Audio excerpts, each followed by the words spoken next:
El siguiente programa es clasificación A, contenido dirigido para todo público. Los comentarios transmitidos en este programa son responsabilidad de quien los emite.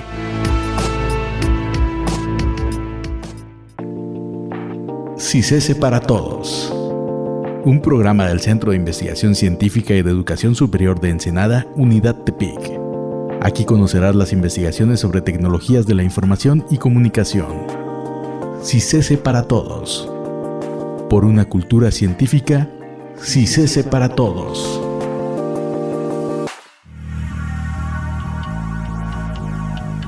¿Qué tal? Bienvenidas y bienvenidos a CICESE para Todos, un programa de la Unidad Académica Tepic del CICESE. Hoy abordaremos una pregunta que está generando controversia. ¿Puede la inteligencia artificial reemplazar a los maestros? ¿O debemos verla como una herramienta complementaria? Acompáñennos en esta conversación con expertos invitados. Yo soy Marileide Arbizu y nos acompañan los doctores Juan Martínez Miranda y Arturo Morales Telles, investigadores del CICESE en la Unidad Académica Tepic. Bienvenidos a CICESE para Todos. Hola Marileide, bueno, muchas gracias por la invitación. Hoy tenemos música de fondo. Claro, sí, bastante interesante. Nos recibieron con con bombo y platillo, ¿no? Claro. Y bueno, el día de hoy la dinámica de esta conversación es que cada participante podrá tener una intervención y al final abriremos un espacio para reflexiones finales. Probablemente la conversación se extienda, pero vamos a iniciar con la siguiente pregunta para que todos entren en contexto. ¿Cómo ha impactado ya, al momento de hoy, la inteligencia artificial en los procesos educativos? Tanto, digamos, desde niveles de educación básica hasta niveles de educación superior e incluso posgrado. Ok. Bueno, mira, ahí para comenzar, yo creo que la inteligencia artificial ha tenido un impacto en diferentes áreas, ¿no? Tanto desde la parte de generación de contenido, por ejemplo, actualmente es mucho más sencillo crear contenido a partir de estos modelos de lenguaje, por ejemplo, a través de IAs generativas, que hace mucho más sencillo las tareas tanto para docentes como para estudiantes, como procesos de evaluación. También ha impactado en esa parte en donde ya cada vez es más fácil tener el control de cómo es el proceso de los estudiantes que llevan en la parte académica, y en otras áreas también, por ejemplo, pues en la parte de la cantidad de docentes necesarios que se necesitan para poder alcanzar una mayor población. Es decir, cada vez son menos la cantidad de docentes que se requieren, gracias a toda esta información, toda esta tecnología que se va desarrollando en esa parte. ¿Se ha impactado de alguna forma la tecnología, la educación, como usted lo menciona, ampliando el poder de enseñanza de un maestro? Uh-huh. Pero también en la parte que comentaba de que pues ha permitido sistematizar procesos educativos, que no todo sea tan manual. Eso lo veo en la parte de administrativa, ¿no? Claro. De la educación. Pero nos decía que ha aumentado el hecho de que haya menos docentes necesarios para enseñar a un grupo de personas. ¿Es por el acceso a tecnologías como internet? Ok, hay nada más para resaltar un punto importante. Por ejemplo, hay un estudio justamente de Stanford y de la UNESCO que calcula que para el 2030 más o menos va a haber un faltante de 69 millones de docentes, ¿ok? Entonces, eso quiere decir que ahorita, si hay una cantidad de docentes necesaria, cada vez va a faltar un poco más, ¿ok? ¿Qué es lo que está pasando con esto? Que por eso muchas empresas, muchos organismos están buscando nuevos métodos o nuevos mecanismos justamente para hacer tutores virtuales, por ejemplo, para hacer estas inteligencias artificiales que ayuden justamente a cubrir y a sustituir esa parte docente. Además de que, por ejemplo, en el contexto mexicano, por mencionar algunas de las cosas, es bien sabido que en muchos niveles pues el ingreso que perciben los docentes pues no es muy atractivo para ellos. Por eso es que muchas de las veces la carrera docente no es tomada como una prioridad. Entonces, en este caso se está viendo un incremento en el uso de estas tecnologías y una necesidad por parte numérica de la parte docente en esa parte. Entonces, lo que pasa a nivel nacional, podríamos decir, es cuestión de ingresos, por eso hay menor cantidad de docentes, pero a nivel global, ¿por qué va a haber esa brecha de que se van a necesitar más docentes? Ok, hay diferentes factores, justamente uno de los principales pues es la parte económica. Otro de ellos es que actualmente pues hay carreras más remuneradas justamente que te dejan en esa parte, ¿no? O sea, carreras, ahorita lo estamos viendo como desarrollo de tecnología, son las que apuntan a la parte económica.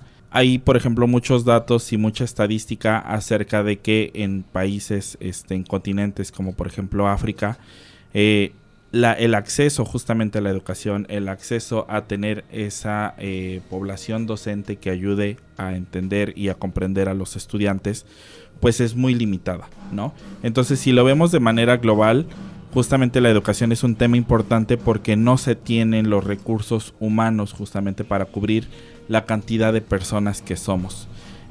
Por tomar un punto, justamente hace unos años, China, Japón, Corea apuntaron precisamente hace unos 20 años a invertir parte de su Producto Interno Bruto en educación y ahorita pues son una potencia, ¿no?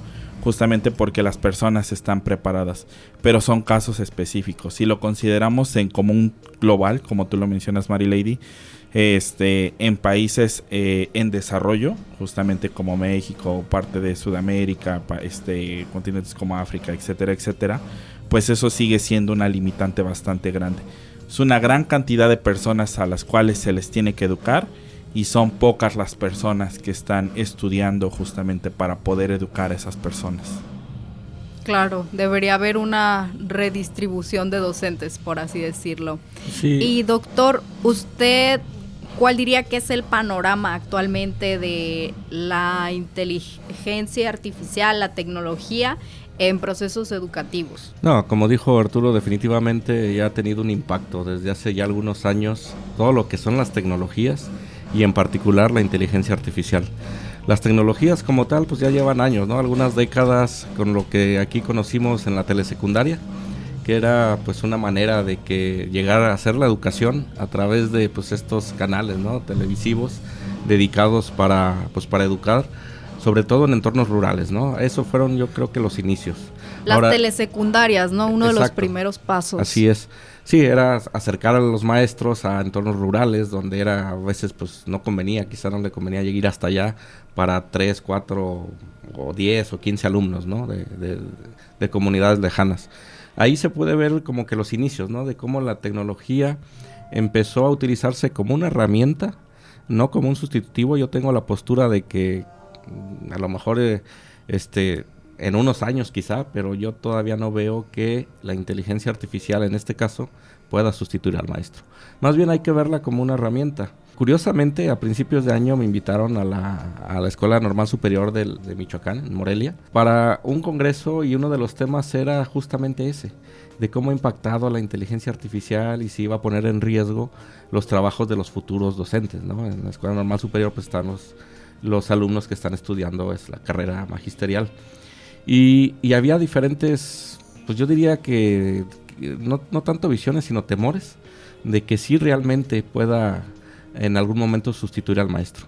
Yo no lo veo tan claro justamente en parte por lo que comentó Arturo. Hay esas proyecciones de la UNESCO, pues al contrario, ¿no? Dicen que en los próximos años se va a necesitar más maestros.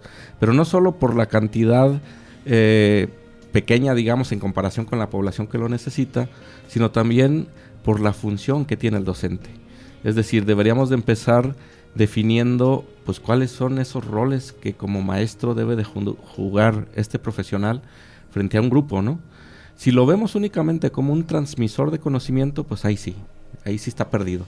¿Por qué? Porque pues ya con la inteligencia artificial generativa, pues utilizando toda la información que hay en internet, pues ¿quién le va a ganar, no? ¿Qué maestro le puede ganar a una inteligencia artificial para generar o para transmitir este conocimiento? Otra cosa es la manera de cómo se transmite y lo que hay alrededor de un docente. Un docente no hay que verlo como simplemente te digo, te leo cosas, te investigo y te transmito ese conocimiento, sino más bien es un formador integral, ¿no?, del estudiante, y sobre todo si estamos hablando de niveles de primaria, secundaria, hasta preparatoria, incluso también licenciatura, ¿no? El rol del docente no debe verse nada más como te digo cosas y tú apréndetelas. Más bien es cómo te las explico, sé si me estás entendiendo o no me estás entendiendo.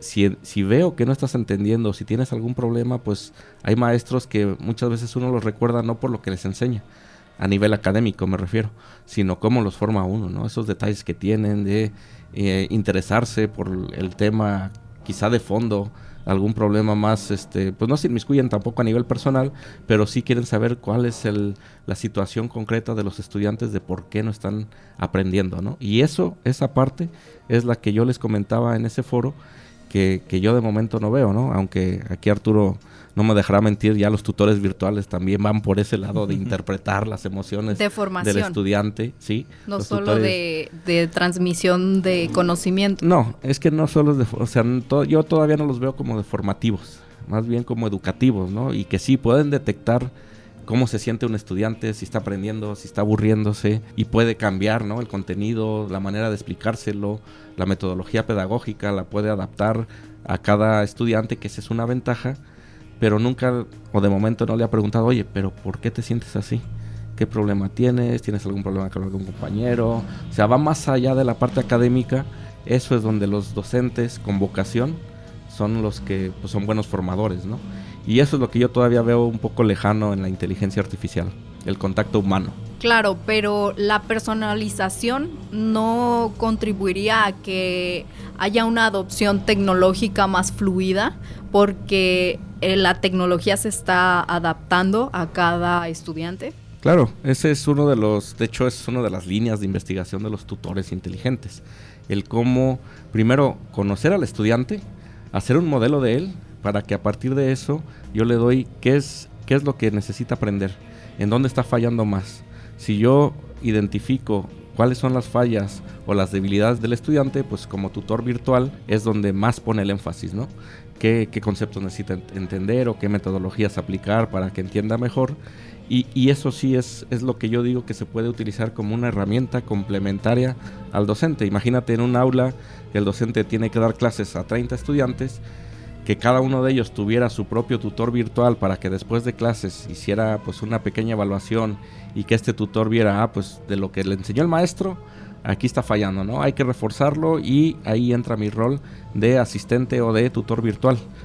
Pero ahí es donde nuevamente digo, ¿no? Pues el estudiante pues a lo mejor sí aprende y entiende muy bien, pero como formador integral pues todavía le falta esa inteligencia artificial para sustituir a un maestro, ¿no? ¿Lo ve usted como una herramienta, más que como un complemento, más que como un sustituto? En general, yo que me dedico a esto, a toda esta tecnología, yo siempre la he visto como una herramienta, no un sustituto.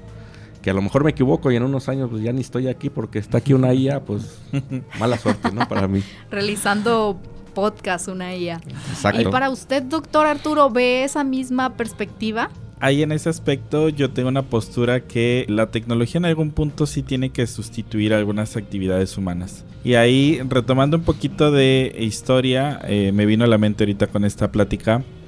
No sé si se acordarán que en los elevadores antes había una persona que era el ascensorista, ¿no? Y era quien se dedicaba a marcar el piso a donde iba a subir y bajar.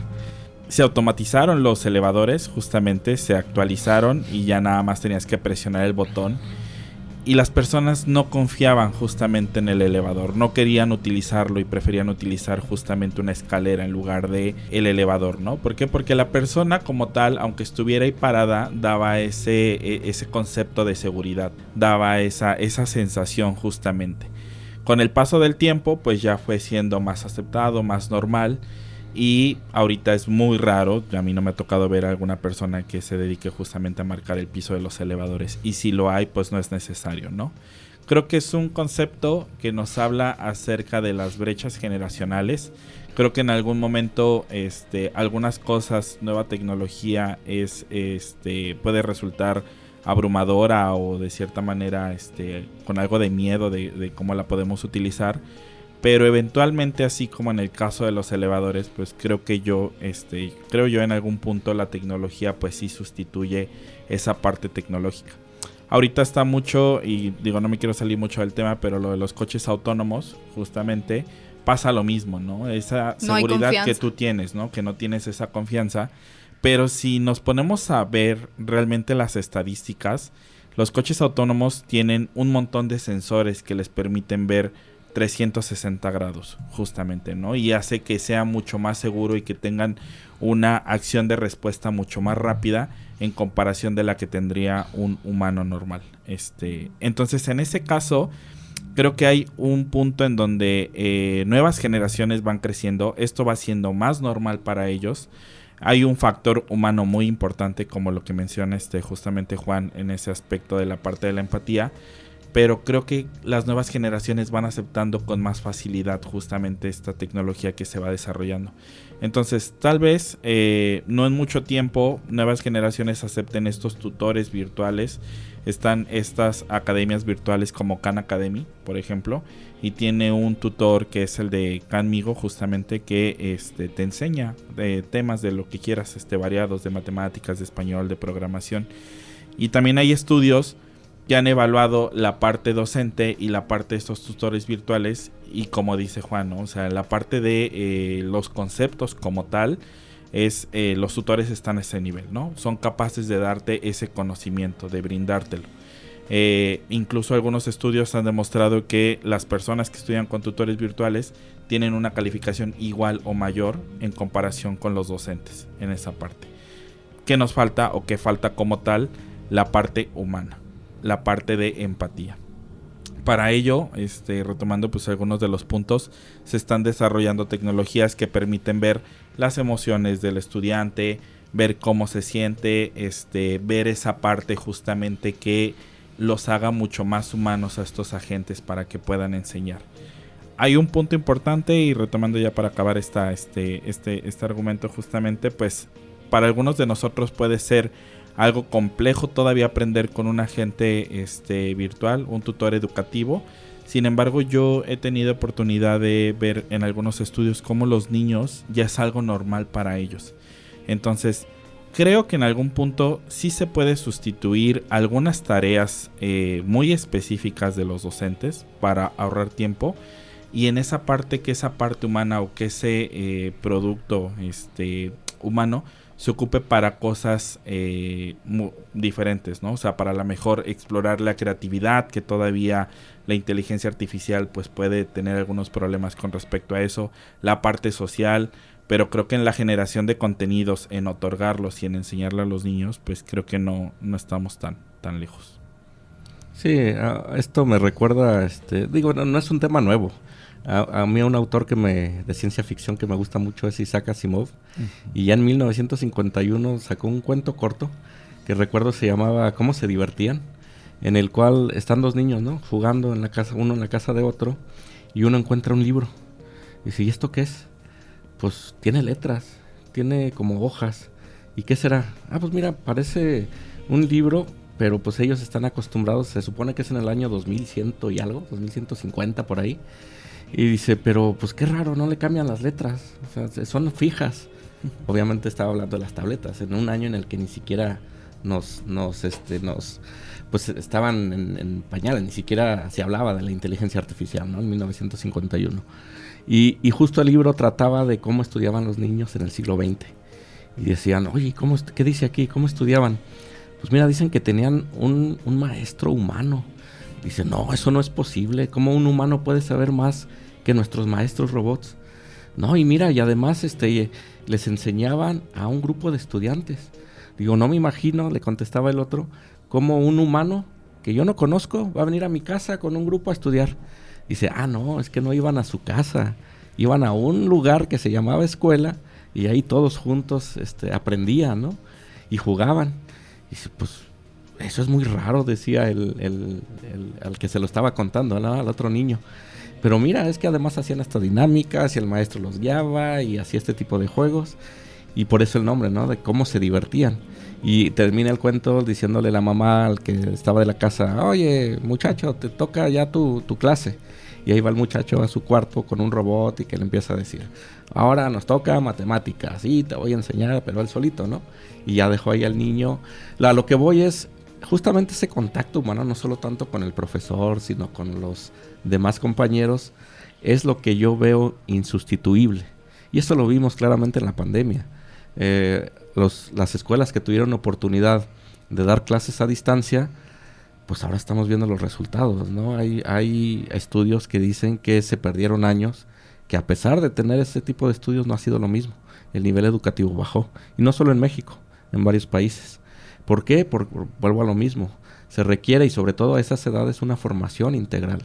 Que yo ahorita, obviamente sí estoy de acuerdo en que la IA puede sustituir ciertas actividades, pero el rol del profesor como tal, no lo veo.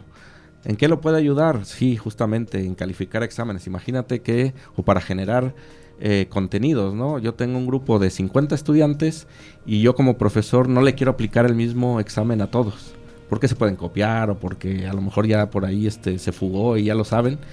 Yo la IA la puedo utilizar para, dándole una temática, le puedo decir, elabórame o genérame 50 exámenes diferentes de este tema. Y todos son exámenes individuales para cada uno. Esas tareas nos las facilita bastante, ¿no? O también para, evalúame, si yo tengo 3 grupos de 50 alumnos, pues son 150 alumnos, ahí voy a estar calificando uno por uno. La IA también ya nos ayuda a eso, ¿no?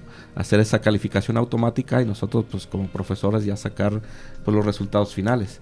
Ese tipo de actividades que pueden ser rutinarias, como el ascensorista, pues sí, obviamente ya se están sustituyendo. Pero mi punto es que el maestro, como formador, la preocupación que tenían algunos estudiantes de la normal, de que si ya no iban a ser necesarios los maestros, pues depende la vocación y el rol que tenga el maestro, ¿no? Si es un simple transmisor de conocimiento, pues yo creo que sí lo van a sustituir. La adopción tecnológica sin duda va a ir a pasos, quizás algunos más grandes que otros, como el que mencionaba, de poder personalizar exámenes para grupos grandes de estudiantes. Sin embargo, considera que en un contexto, por ejemplo, estudiantes que están en comunidades retiradas, pudieran prescindir del maestro y educarse a través de agentes virtuales, inclusive como los que nos comentaba que tenían empatía, estos que se dedican a cuestiones de salud mental, y podrían todas estas herramientas cubrir la educación de una persona. Pues mira, obviamente si no hay material humano, pues es una buena alternativa. Que lo sustituya totalmente, pues yo todavía no lo veo. Ahora, estás hablando de comunidades rurales, que es donde normalmente no hay tecnología, ¿no? Entonces primero habría que cerrar esa brecha existente entre las zonas urbanas, las zonas rurales. Y sí, digo, esto me trae a la mente un tema que en España se está dando. Hay pueblos de España que ya mucha gente se está yendo de ahí a las grandes ciudades, ¿no? Le dicen la España vacía porque se está vaciando sus pueblitos. Y lo traigo a colación porque pues ahí hay familias, o había, ¿no? O todavía hay en algunos pueblos, pero que cada vez era más complicado tener un maestro para 5, 6, 7, 10 familias. Entonces lo que hacían era mandar un maestro y les daba clases a todos los grados. Obviamente cada uno a su nivel, pero los juntaba todos en un salón. Y justamente ahí yo creo que podría aprovecharse, en lugar de, a lo mejor sale más caro mandar a un maestro que se especialice de primero hasta sexto para 3, 4 alumnos que están en diferentes grados, y mejor pues pones un tutor, ¿no? Un tutor virtual que sí les va a explicar, y a lo mejor el maestro llega como refuerzo. Es situaciones, y hay contextos en los que obviamente la tecnología se debe de aprovechar al máximo. Sí, ese es un ejemplo, ¿no? Creo que esta plática ha sido muy satisfactoria, sobre todo ver los ejemplos, lo que nos comentaba de este libro de distopía que hablaba sobre cómo era la educación, o cómo se la imaginaban en 1951. Uh-huh. Y cómo ya antes de que sea 2100 ya ha llegado un futuro muy similar o cercano a lo que mencionan. Me gustaría que continuáramos la plática en el próximo episodio y que veamos si pues no quiero llamarlo reemplazo de los maestros, pudiera implementarse en contextos de ciudades. Entonces, muchas gracias por su participación en este episodio y están invitados nuevamente a continuar con el tema en el próximo episodio. Muy Gracias, bien, Marilyn. aquí nos veremos. Gracias. Hasta luego. También agradecemos a nuestros radioescuchas por escucharnos y los invitamos a seguirnos en redes sociales. Estamos como CICESE Tepic. Que tengan un feliz sábado y nos escuchamos la próxima semana en CICESE para Todos, a través del 101.1 FM de Radio One.